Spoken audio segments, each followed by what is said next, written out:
Poor mind setting. Bakit poor mind setting ito, ha? Presenting for the sake of just presenting. Walang puso. Kaya kayo nare-reject kasi basta kung magawa nyo yung 3 to 5 people a day. 'Di ba? Tama ba ako? Sabihin nyo kung mali na si GMD Jen, ha?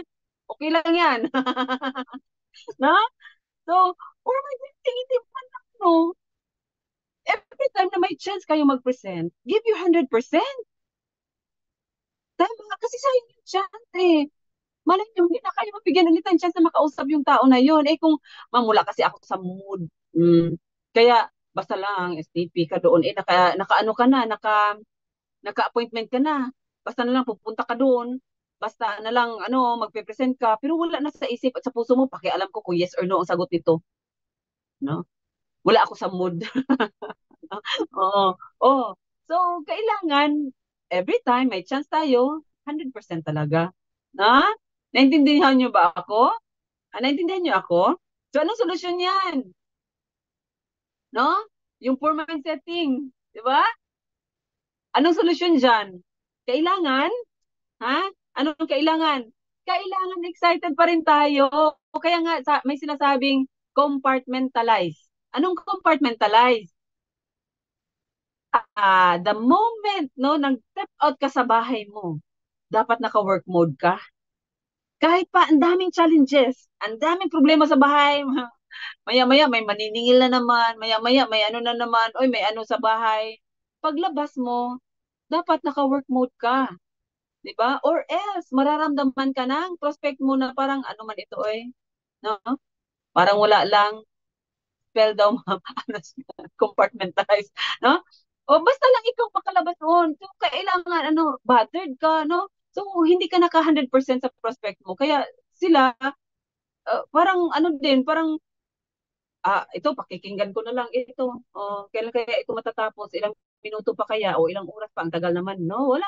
O, di ba? O, yes. O, ganun. Parang feeling ng ano mo, binibentahan mo lang siya. Wala na yung heart, no? Sa paggawa ng business o pag-share sa kanila. So, kailangan excited ka. O, pag talagang naiiyak ka pagkatapos mo ng presentation, pumunta ka sa sasakyan mo or kung wala kang sasakyan, tumabi ka muna, pumasok ka ng CR sa kung saan man. Doon ka umiyak. Pagkatapos mong iyak, labas ka na naman kasi may second appointment ka na naman, di ba? Mindset. Di ba? Kailangan naka-ready tayo every time. No?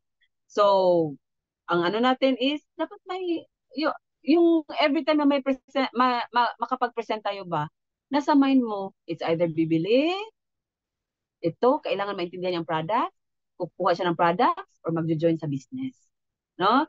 Yung goal lagi nasa isip. So, every time lalabas, ha? Naintindihan niyo? 100%? Yes or yes? Sana yes ang sagot niyo. Wala nang nag-ano eh. Nag-chat-chat. Sige. So, number 5, malapit na tayo. No? Next is customer.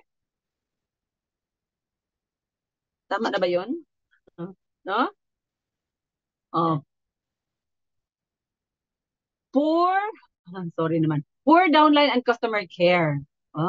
Bakit ka nare-reject? Hindi ka lang nare-reject ng prospect mo, nare-reject ka rin ng downlines mo. Ayan. Bakit? Kulang tayo nito. So, itong mga rejections na ito ha, na pinapakita ko sa inyo is because tayo, no? Tayo ang may diferensya nito. So, poor downline and customer care. Yan, lack of relationship building with your users and distributors. Kasi minsan pag nakabenta na tayo, okay na. 'Di ba? May kita na ako eh. Wala ka nang pakialam, hindi ka naman lang nagbabother na mga musta, 'di ba? Customer care, 1, 3, 5, 15, 30. Ano 'yon? Naintindihan niyo ba 'yon? 1, 3, 5, 15, 30. First day, third day, fifth day, 50th day, 30th day, ang nasa care plan natin yan. So, sana ginagawa nyo pa rin yan, pinapractice nyo pa rin. Para ma-feel naman, di ba? Kasi we are not after sa sales, sinasabi natin yan. We are after sa result ng pinapainom natin. Kaya kailangan naka-care plan na. Now, how about sa distributors natin? Bakit hindi tayo gusto ng mga downlines natin? Maliban doon sa mga may konti, di ba? May mga diferensya, no? Maliban doon sa kanila, yung mga maayos mag-isip, bakit hindi tayo nagugustuhan? Kasi dahil din sa atin, ba? Pagka-sign up nila, pinapabayaan na natin. Buti pa nung hindi pa sila nagsa-sign up, inaalagaan natin. Nung nag-sign up na, wala na tayong pakialam kasi 14,000 na siya. 'Di ba? So, di pa ma'am. Anong di pa ma'am, no? So, kailangan tuloy-tuloy yung distributor, prospect, whoever, no? Oh, yan, nasasabihin natin, matanda na sila, di ba? Matanda na sila, alam na nila ang gagawin nila. So, hindi na natin sila kinukumusta. Kamustahin din natin. Ako, minsan, guilty ako dyan. Minsan, guilty ako dyan. Kasi sa dami ba, no? Sa dami, parang, sino unahin ko? Merong demanding masyado sa time, meron namang hindi nagpaparamdam. Di ba? Pag hindi ka nagparamdam, hindi talaga kita maramdaman. So, kailangan kahit pa ano-ano lang dyan, no? Oo. Kahit kalabitin nyo lang ako, ghosting oo, ghosting talaga ang mangyayari, no? Pag hindi mo na kinommunicate yung mga prospects or downlines mo. Bahala ka dyan, no? So, may natutunan ba kayo? Sana meron, no? At least naging 72 tayo in the room, no?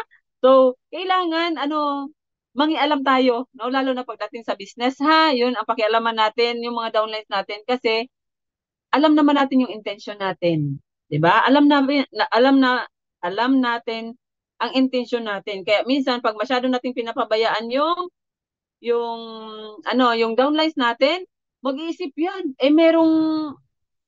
Merong buraot na distributor, no? Na iba na crossline, 'di ba? Kukumbinsin yung downlines mo na lumipat sa kanila. Downline na ng iba yun, lilipat pa sa kanila, 'di ba? Kasi nga tayo pabaya minsan. Or talagang, sige, pagbigyan natin, may sayad lang talaga yung iba, no? May sayad lang talaga yung iba na distributor na sila, kunting ano lang, pagkakamali lang ng upline. Kunting pagkakamali lang ng upline, lilipat na ng ibang upline. Sige daw, 'di ba? Tingnan natin kung wala kang maisabi diyan sa bagong upline mo. So, kailangan, 'di ba? Dito ano ito karma-karma ito ha. Kung anong gagawin natin, gagawin din sa atin 'yan.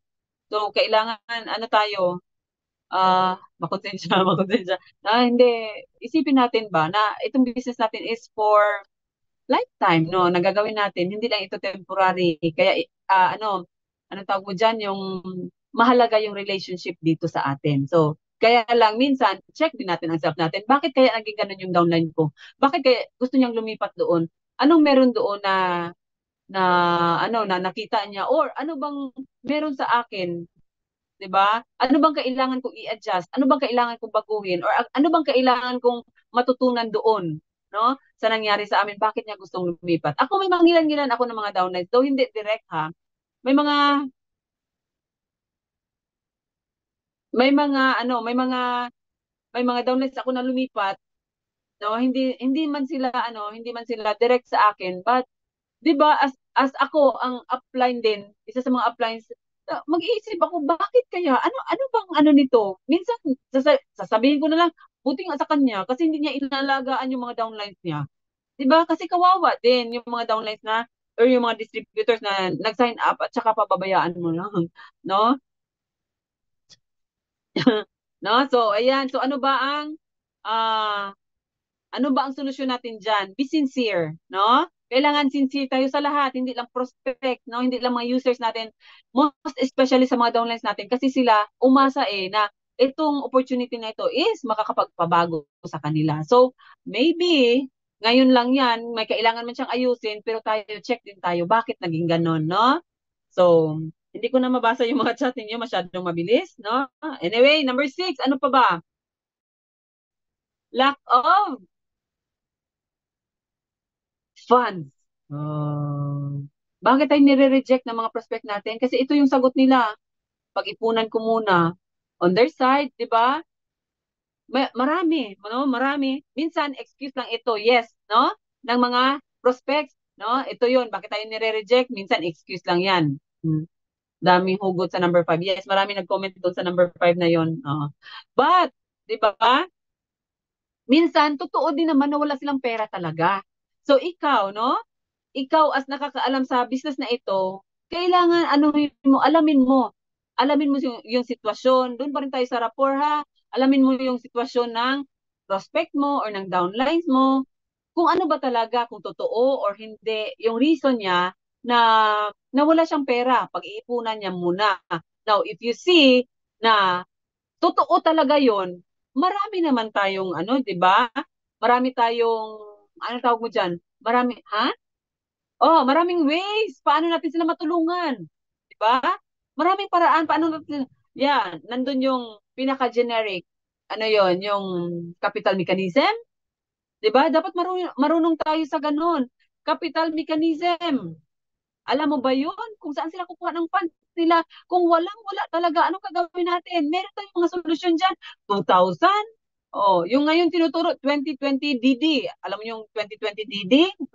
Narinig ko kay Sir Jun yan. 2020 DD. 20 na mag na bibili. Ano ba yun? Para maging DD? No? Oh, first 20 bottles first month, 20 bottles second month, no? So bago on the second month dapat DD na 'yon. So yun ang kailangan niyang i-provide. So 2020 DD. Si Ma'am Janet, 'di ba? So maraming paraan kung paano natin sila matulungan, 'di ba? So kung yan man ang rejection, ibig sabihin, 'di ba? Ang ibig sabihin, huwag kang tumanggap lang basta ng rejection na walang pera kasi 'di ba sinasabi natin yan nga ang hinahanap namin dito, ang walang pera. Tama ba yon? Narinig nyo na ba yon? Lagi natin sinasabi yan. Pero, di ba, paano nga sila makapag-umpisa? Eh, wala nga. Mas gusto nilang ibili ng bigas yung pera nila ngayon kaysa iumpisa sa lifestyles. Di ba? Kasi ganun lang kakunti yung pera nila. Minsan ganun na lang din kaliit yung ano nila, di ba? Understanding or yung yung pag-intindi na ito ba pwedeng maging solusyon, di ba? Hindi nila masyado maintindihan nila kung anong ilalagay nila sa laman sa ano ang ilalagay nilang laman sa tiyan nila. 'Di ba? So tayo paintindi natin. Kaya yung trabaho natin hindi basta-basta. Pag ikaw naintindihan mo talaga itong business na ito, nako, ang responsibilidad, masasabi mo, kaya ko pa ba itong responsibilidad na ito kasi 'di ba? Ikaw alam mo yung challenge at kailangan solusyonan yung mga challenges na mga nakakasalubong natin. So tuturuan sila kung ano ang strategy, 'di ba? Na makapag-umpisa kasi alam natin itong business nito makakatulong talaga sa kanila. Ha? So, ano na? May nag-take note ba sa inyo dyan? No? No? Alam niyo yung anim? Kung ano ba yung anim na yon? So, anim lang ha. Kasi sabi dyan, Pigo, forget it and go on. Kailangan mag-self-evaluate evaluate, and seek guidance from your mentor, no? Kung nakakasalubong man kayo ng rejections na yon. So, ang bottom line nun, yung lahat na yon, no? Tayo nakakasalubong, minsan tayo din ang may reason. Bakit nakakasalubong natin yung mga ganung challenges, no? So, pag merong ganon, wag nang namnamin, no? Wag nang namnamin 'yon. Ang importante is nagtatrabaho tayo at may natututunan tayo. Kasi sabi diyan, sige na, take rejection as an eye opener. Ayan. Take it as something that pushes you and makes you do things better. Di ba? Ano lang yan, opportunity natin yan na matuto tayo. Pag merong mga rejections, yes or yes? Oo, don't take it too hard. Huwag mo masyadong anuhin, dibdibin, no? Huwag mo masyadong dibdibin. Okay lang yan, normal lang yan dito. Ang importante, di ba, everyday, lumalabas tayo, at everyday, may natutunan tayo. Kasi, sabi dyan, sometimes you win, sometimes you learn, but you never lose. Huh? So, yan ang mindset natin. No? Hindi sa lahat ng panahon, nakakabenta tayo. Hindi sa lahat ng panahon, nakaka-close tayo ng package. Di ba? But ang importante, may learning doon. No? So, yung mga nag-activity talaga ng consistent, di ba? Natututo yan. Gumagaling yan. Maybe hindi pa maramdaman ng iba yung result sa kanila. Kasi ma'am, hindi talaga ako marunong kasi wala man ako mako-close. Di ba? Remember, walang ano dito, walang effort na hindi bayad. No? Walang effort na hindi bayad. Lahat yan, bayad yan. Pag nagtuloy-tuloy kayo at naging global marketing director kayo. Ba? So, stay, no? Kailangan, meron pa ba? Oh, yan. No? So, stay, um, kailangan, itong ginagawa natin na 90-day program, ano ito, yung way, no? Parang ito yung naisip namin na paraan na pwede kayo, no, na matuto, 'di ba? Na pwede kayong mag-grow dito. 'Di ba? Pag sineryoso nyo, sure ako, sabi ko nga nung umpisa, 'di ba? Just give your 100%. This 90-day program lang talaga, kahit itong 90 days lang ito, tingnan natin, no? 100%, no? I know may resulta talaga 'yan. So, congratulations, no? Sa mga nandito, 75 participants, kasali ako doon, no? Congratulations kasi until now, nandito pa kayo. Um, Sabihin yung kumonti, disappointed ako, hindi. 'Di ba? Kasi we don't need ano naman talaga malaking number. Ang gusto natin is quality na distributors, yung mga dedicated, no, na mga distributors, yung mga talagang driven na mga distributors, at kayo yun, yung mga nandito ngayon. So I hope, no, yung lahat natin na effort na yan, no, our cut off is on next week, no? August 5, no? August 5 ang cut off natin. I hope kahit ano, no, sa mga nagtatrabaho, alam ko meron resulta talaga, no? Meron talaga yung ano, merong reward sa mga distributors na mga nagtatrabaho ng maayos. So, God bless everyone for this week, no? Again, no? May 8 days pa tayo. 7 days, no? May 7 days pa tayo para anong tawag diyan? Para gawin ang best natin at 'di ba? Ma-hit natin yung mga goals natin, whatever it is, no? Ang importante meron kang goal, and of course, no? Yung mga Coron qualifiers natin. Huwag niyo nang pakawalan ito. 1 week, huwag kayong mawalan ng pag-asa, may 1 week pa tayo, 'di ba? Walang imposible kay Lord, no? As long as ginagawa mo yung part mo, I know makukuha mo yung goal mo. So, thank you so much and congratulations. See you again sa next natin na conference. That would be a cut-off, no? So, maybe wala muna tayo, no? Kasi cut-off yan. Maraming maghahabol. Maghahabol talaga, ha? Totoo yan, maghahabol kayo. So, pagbibigyan namin kayo next week. See you again on the 12th of August, no? Yun ang next natin na conference. So, everyone, please do your best, no? Sa mga uplines, guide your distributors, no? Minsan tinutubuan tayo ng pride, no? Ayaw nating mag-communicate sila kasi gusto natin sila ang mauna, pero minsan din ano din tayo, no? Lunok-lunok din tayo ng pride, no? Kasi part sila ng business natin. And of course, gusto natin din mabago din yung buhay nila kagaya sa pagbabago ng mga buhay natin as mga uplines, no? So thank you so much and God bless everyone.